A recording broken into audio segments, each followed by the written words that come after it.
Hey, welcome back to another episode of Tech Talk. I am your host, Jeff Hootselle with AuditMax. And you guys know Tech Talk is a show we talk to really exciting people in the world of IT, get their perspective on things that are happening in the industry, as well as hear about their companies and their missions they have.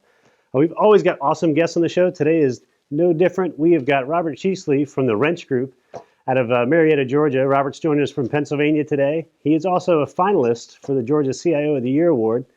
So happy to talk to him. Robert, welcome to the show. Thank you, Jeff. Thank you. Appreciate the opportunity to speak with you. So, Robert, obviously, congratulations on being recognized and being one of the finalists for the Georgia CIO of the Year Award. Sounds like a great honor. Thank you. It is. It was a nice surprise. I'm not a big fan of individual awards, so I definitely need to give props and recognition to our team because we don't win individually; we win together. And so I'm looking forward to the finalists presentation sometime in November, I think November 7th or November 6th, if I'm not mistaken. Team achievement, and that's how I've described it with our team and externally and internally within our organization.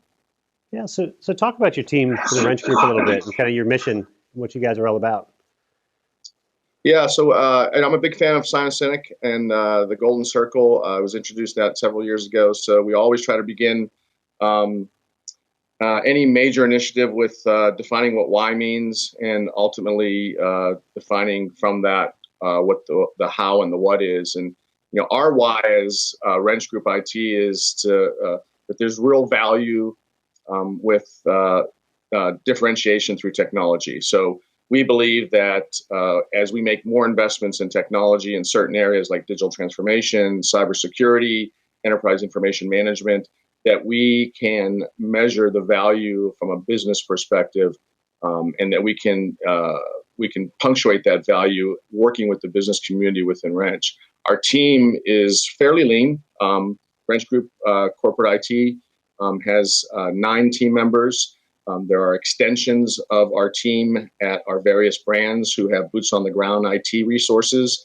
And then, of course, we have some very strong and valuable partners within the IT domain in areas of managed services. I noticed you had a discussion with the CISO from Domo. Domo's our chosen system data aggregation and data visualization tool. Verizon is a great partner of ours, and others such as ServiceTitan and Intact. So, our platform is predominantly cloud-based from an infrastructure and a business applications perspective, and we've got a great team internally within Wrench that manages all of those IT domain areas. So, Robert, you've got a great resume and a pretty diverse background. I know you've worked as a consultant as well. And you talked about how your staff, you have a great internal team, but you also augment that with other companies and managed service providers. What's kind of your approach on that? How do you make sure those two are able to kind of coexist and work best together? Mm-hmm. So the approach that's proven successful thus far is, allowing.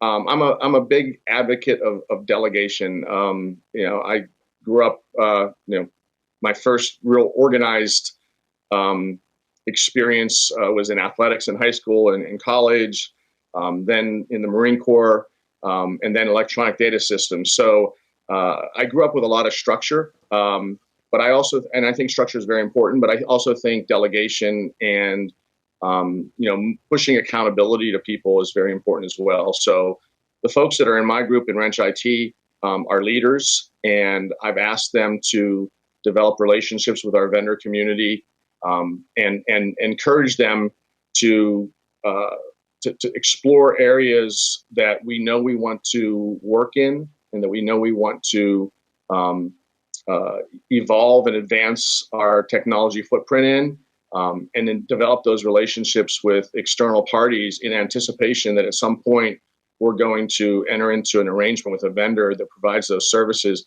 as in the case of our digital transformation program. We've spent a few months now exploring content management systems and marketing automation platforms, and we selected a partner, Aquarium, in Atlanta, in Buckhead, to partner with us on our digital strategy and our digital roadmap. And my team, the folks that report directly to me, manage those vendor relationships. So the approach has really been, identify vendors that are strong in the particular IT domain area, build relationships even before we enter into an arrangement with them or an agreement with them, just so that we understand kind of what they're bringing to the party and understand, how the culture of their organization would fit into the culture of our organization. Well, that makes sense. I mean, you mentioned a little bit your digital transformation efforts you guys are having today. I mean, what does that really manifest itself when you talk about the end customer and their experience? What have some of those strides you guys have making? How is that translated into helping your customers? Well, what we try to do is put the customer in the center of everything that we do from an IT perspective and a business operations perspective, because we want the customer experience to be beyond what their expectation might be, at a minimum meeting their expectation. And so from a digital transformation perspective, we're looking at rolling out and implementing technologies and capabilities that are enabled by technology that allow the consumer greater efficiency. We've just rolled out with all of our brands, with the exception of a few recent acquisitions, an online scheduling capability, partnering with an organization called Schedule Engine, and that effort, which I co-led with our Chief Marketing Officer Megan McNally, has been an incredible and great partner of mine over the past 2 years.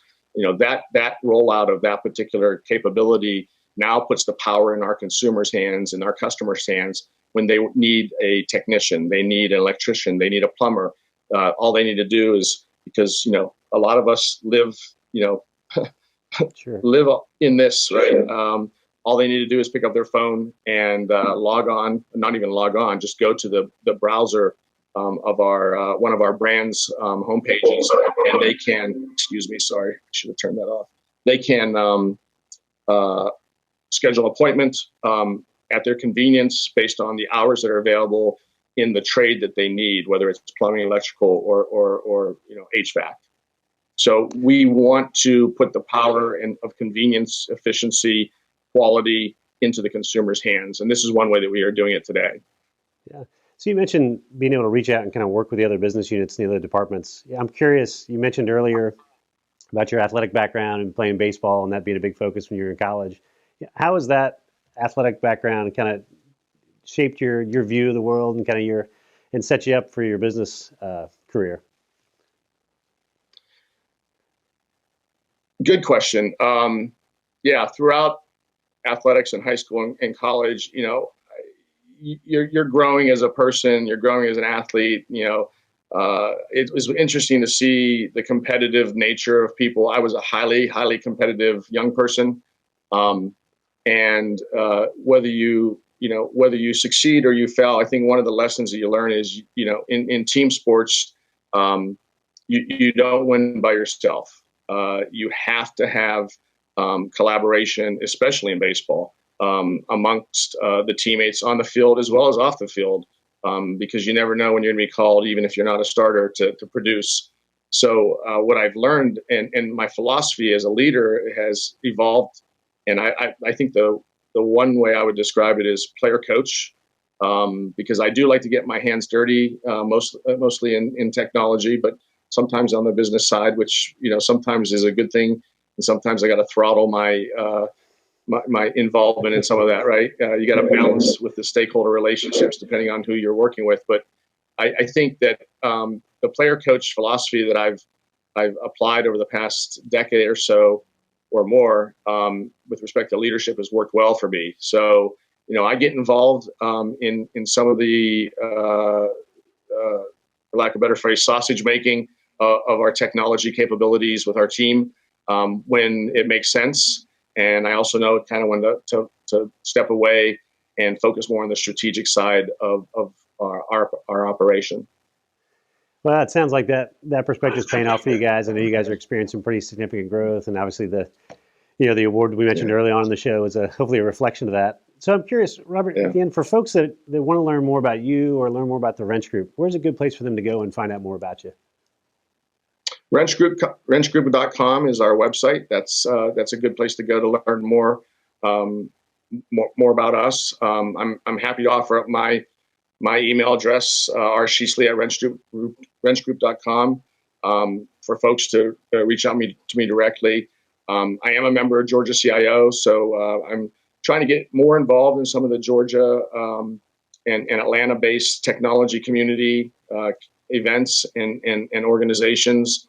I'm a member of SIM, and you can certainly find me on LinkedIn.com, Robert Sheesley. If you do a search, you're likely to find me there. All right, terrific. Well, Robert, hey, well, good luck in the awards. We definitely appreciate you coming on the show today, and we'll look forward to talking to you soon. Thank you, Jeff. Thank you. Good talking with you. You got it. And thank you guys for joining us as well. If you like interviews like this, want to see more, you can always go to automax.com and see our whole library of interviews there. Thanks, and we'll see you soon.